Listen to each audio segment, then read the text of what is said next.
वृषभ रास. वृषभ राशीसाठी चौथ्या घरात सिंह रास येते, तर आपल्याला मातेच्या रिलेटेड, आपल्याला प्रॉपर्टीच्या रिलेटेड काही गोष्टी, आपल्या राहत्या घराच्या रिलेटेड काही गोष्टी फ्रंटवर येणार आहेत, तर तिथे आपल्याला लक्ष देणं गरजेचं आहे. मिथुन रास.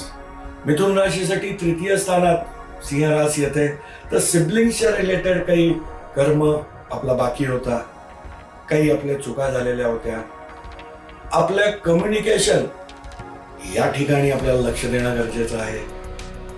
कर्क रास.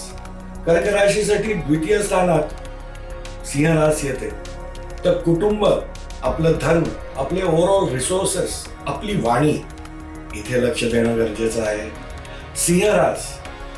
सिंह राशीसाठी लग्नातच हे नक्षत्र परिवर्तन आणि केतुदेवाचं भ्रमण होत आहे, तर इथे आपली ओव्हरऑल पर्सनॅलिटी, आपली हेल्थ या गोष्टींवर लक्ष देणं गरजेचं आहे.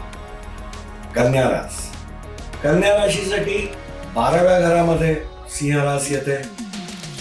12व्या घरातून आपल्याला फॉरेन रिलेटेड काही आपल्या गोष्टी अर्धवट राहिल्या होत्या, त्या फ्रंटवर येण्याचे चान्स आहेत. आपल्याला डोनेशनच्या रिलेटेड काही आपलं भरपूर दिवसापासून आपल्याला वाटत होतं काही करावं, पण ते पेंडिंग होतं, तर इथे आपल्याला लक्ष देणं गरजेचं आहे.